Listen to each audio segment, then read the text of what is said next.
You can't run me off that easy now. I guess we gotta share that dick. We sharing it. You know what I'm saying? Yeah. Count was like 3,100, but I was really, I didn't feel too bad about it because my ex-chick down in the body had like 2,000 or whatever, but so it was like when I was dealing with my chick, she couldn't really be like, oh, your body counts too much, because her body count like. Sexy Red doesn't hand out forgiveness like Candy.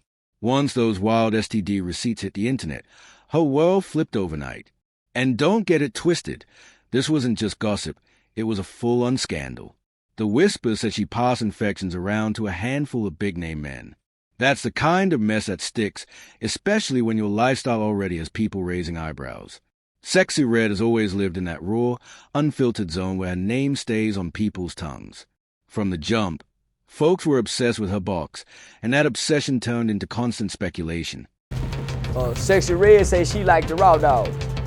I bet it was plenty nappy head niggas. Uncles and everything, yeah. Raw dog and that little old them hoes ain't looking at no how. Let the word get out and good. Girl, you good. No, they want that bail. Every lyric she spits only fuels a narrative that she's reckless by nature. The spotlight never lets up, and the streets are quick to label her trouble no matter what. Even her ties with certain grimy men, family members included, only made things harder. But Charleston wasn't about to leave it there, because his mouth runs on chaos. Charleston claimed he overheard Sexy Red talking wild about her infections, how she caught some venereal diseases, and even mentioned a thick white discharge contaminating her box. He painted the picture like she was carrying bacteria everywhere she went. Then he flipped the insult into overdrive, saying any woman bragging about letting men hit raw isn't anything but a dump bucket. According to him, everybody was just dumping in it, and naturally, infections were bound to follow. That's the kind of brutal language Charleston is known for. And the internet went crazy. Some people clowned him for going too far, but plenty said his rant was spot on. They felt like everything he accused Sexy of lined up with her image and lifestyle. The talk about bacteria and raw encounters stuck heavy, fueling gossip that's hard to shake off. To make it worse, Charleston even lumped in gorilla, accusing her of putting messy details about her private life out for the world. When you live reckless, people will always judge you reckless. That's just reality.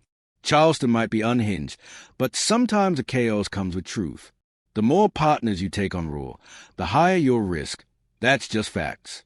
But Charleston wasn't done throwing gasoline on the fire. He pulled out receipts in the form of a phone call with Sexy herself. In that call, he claimed she hid a condition for 6 months while burning him. You could literally hear the hurt in his tone when he asked if she was doing the same thing to her other men. That's ice cold. No mercy at all. I got an infinity clip, you know that. Why you steady playing on this? Give me this. Why you lying? Do all your know what's going on with you? Do you tell you burn it, or do you lie to him like you did me? Or is you lying to this? How you did me? Or is you lying? Or did you lie to me? Did you lie? Did you tell him the truth? Or did you tell him the truth? When you gonna keep it gangster? Hey. And when you gonna keep it gangster? When you gonna keep it gangster? That's what you did. You lied to me for 6 months and then you told me you had that shit. What makes this story even wilder is that Sexy Red didn't even deny having a past with STDs.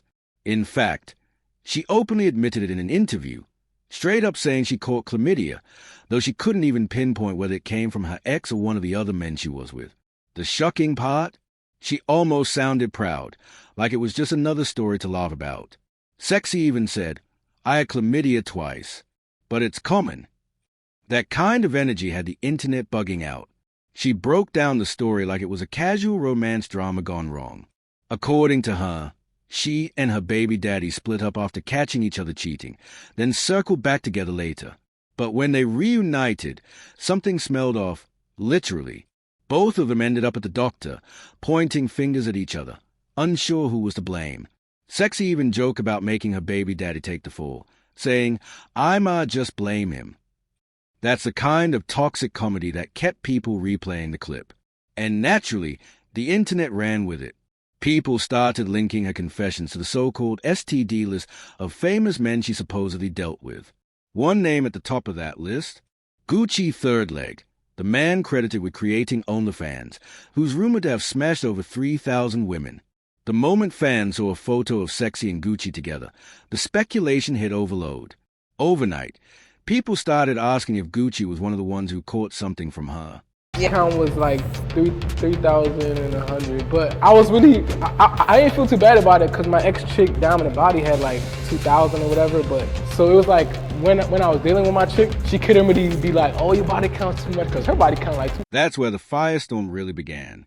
Things really exploded when Danny Davis, another OnlyFans creator, dropped her own bombshell.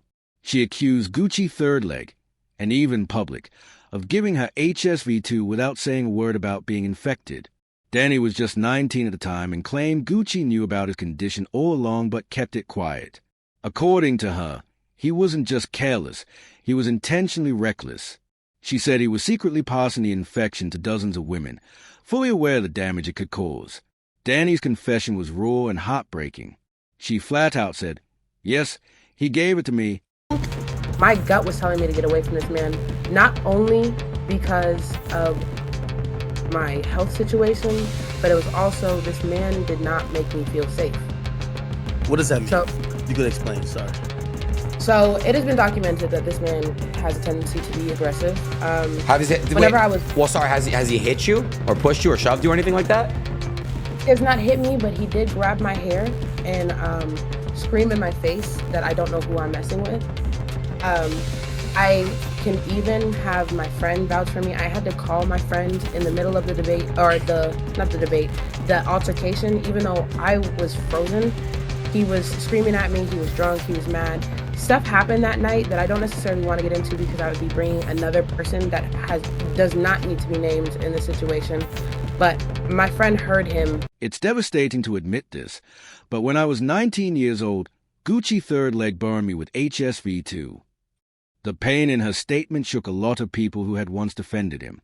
And just when you thought it couldn't get uglier, Danny revealed something even darker.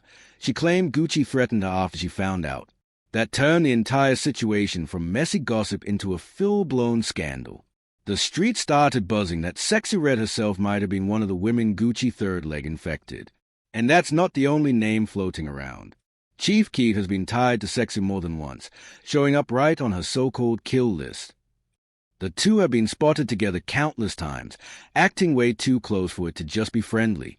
At one point, she even played around with his chain, which sparked brutal comments online. People joked, "That chain's gonna melt," and others said, "It smells like a fish tank now." Fans weren't exactly supportive of the link-up. Many were convinced Sexy and Keef had been sneaking around, and the whispers got so loud that some suggested he should hit the clinic. But when asked about it, Sexy played it coy in an interview. She said Keef was more like a homebird she could sit on the phone with for hours, almost as if they'd known each other for years.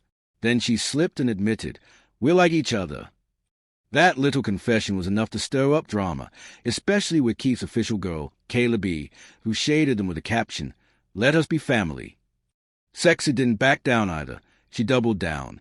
In one of her videos, she straight up said Chief Keef would have to be shared, joking, "We're sharing. You know what I'm saying." On the outside, it looked like fun and games, but the shadows of potential STDs had fans cracking jokes. And just when people thought the drama stopped there, Sexy popped up linked to Boozy. Reports claimed that when she showed up in a revealing outfit, Boozy couldn't hide his excitement. He was grinning like he'd hit the jackpot, with fans saying her whole box was basically on display. The rumors escalated after Sexy posted a picture of a man wearing an ankle monitor, and people instantly assumed it was Boozy. But he clapped back hard, denying it was him. Boozy said the ankle in the pic wasn't even his color or size and went off, saying he was on vacation with his daughter when that photo dropped. He told fans to stop playing with his name and block people who tried to tie him to Sexy. Still, the gossip kept spinning, because once your name's in Sexy Red's orbit, people assume the worst.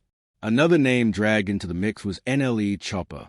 Fans swore up and down that Sexy and Chopper were more than friends after photos of them looking close went viral. Neither of them has confirmed it, but Chopper himself stepped up to defend her against the hate. He said people need to let Sex alive, calling her fun, real, and necessary for balance in music. Chopper made it clear. He's a fan, he supports her energy, and he loves her vibe. His words gave her a boost, even though the rumors didn't stop. And that's a twist with Sexy Red. She's not running from controversy. She's milking it. Instead of shutting things down, she fueled a fire by posting screenshots of rappers and athletes sliding into her DMs. Big names were praising her music videos, hyping up her box, and even leaving little reviews of their time together. Sexy turned the scandal into free promo, showing everyone she knows how to flip mess into money. But with all these names tied up in her chaos, the question remains, who's really paying the price?